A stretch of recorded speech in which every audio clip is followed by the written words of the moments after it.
మీరు చూస్తున్నారు తెలంగాణ సమాచార్.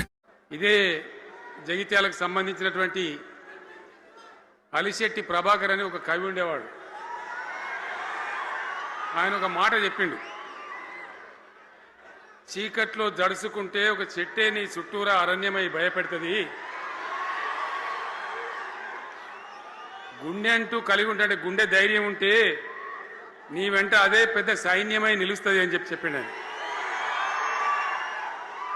ఇలా నా కళ్ళ ముందు ఉన్నటువంటి మీరు, మీతో రెండింతలు బయట రోడ్ల మీద ఉన్నటువంటి అశేషమైనటువంటి జీవన్ రెడ్డి గారి అభిమానులు, మీ అందరి ఆశీర్వాదంతో ఈరోజు జీవన్ రెడ్డి గారి చేరిక కరెక్ట్గా ఆయన గుండె ధైర్యం ఉన్నాడు కాబట్టి, ఉన్నట్టు నికాలస్గా మాట్లాడతాడు కాబట్టి ఇలా ఆయన నిర్ణయం తీసుకొని ఇంత పెద్ద సైన్యాన్ని తీసుకొని తెలంగాణ రాష్ట్ర భవిష్యత్ ప్రయోజనాల కోసం ఆయన బీఆర్ఎస్లో చేరిన విషయం మీ అందరికీ తెలుసు. ఆయన వెంట మీరందరూ వచ్చి ఎవరైతే అందరూ ఈరోజు చేరినరో, ఇంకా రాని వాళ్ళు కూడా ఉన్నారో గ్రామాలలో పట్టణంలో, మీ అందరికీ ముఖ్యంగా జీవనన్న గారికి, ఆయన వెంట వచ్చినటువంటి ప్రతి పౌరుడికి, ప్రతి అన్నకు, ప్రతి తమ్ముడికి, ప్రతి చెల్లెకి కూడా పేరు పేరున బీఆర్ఎస్ రాష్ట్ర అధ్యక్షుడిగా నేను హృదయపూర్వకమైన స్వాగతం, సుస్వాగతం. జీవన్ రెడ్డి గారు నేను మొన్న కలిసినప్పుడు ఒక మాట అనుకున్నాం, మేము ఎట్లా ముందుకు పనిచేద్దాం, ఏంది మేము ఇద్దరు మూలకోలం అనుకొని ఒక కుటుంబంలో అన్నదమ్ములాగా పనిచేద్దామని చెప్పిన నేను. ఇంత ప్రేమగా అంటే మనం కుటుంబం లాగా ఈ పార్టీకి బ్రహ్మాండమైన ఒక పిల్లర్స్ లాగా పనిచేసి ముందుకు తీసుకొని పోదామని చెప్పి నేను చెప్పడం జరిగింది. ఈరోజు పార్టీలో వారు చేరిన వెంటనే చాలా బ్రహ్మాండమైనటువంటి మనకు ఒక ఊపు వస్తూ ఉంది.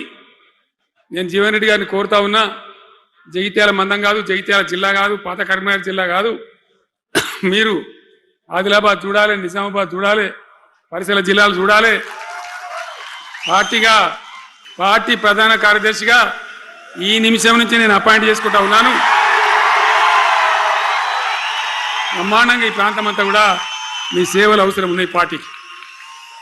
అదే కాదు, 600 ఏది ఏమైనా ఏమవుతుంది, 100% మళ్ళా బీఆర్ఎస్ గవర్నమెంట్ వస్తుంది.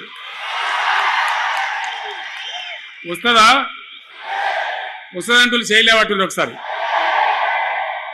కెమెరాలు కట్టి దింపురా బాబు,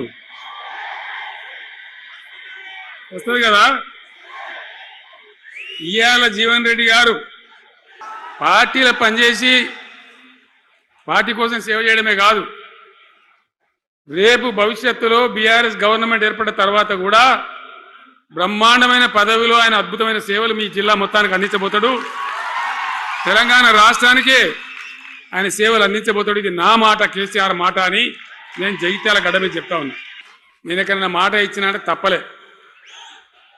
కాబట్టి జీవన్ రెడ్డి గారిని మీరు జగిత్యాల మందం మీరు యుద్ధం చేయాలి. యుద్ధం చేసేదానికి ఆయన ముఖాబిలా మనిషే లేడీడా, మీరు సరిపోతారు. ఆయన నాకు అప్పచెప్పాల బయట పనిచేయడానికి.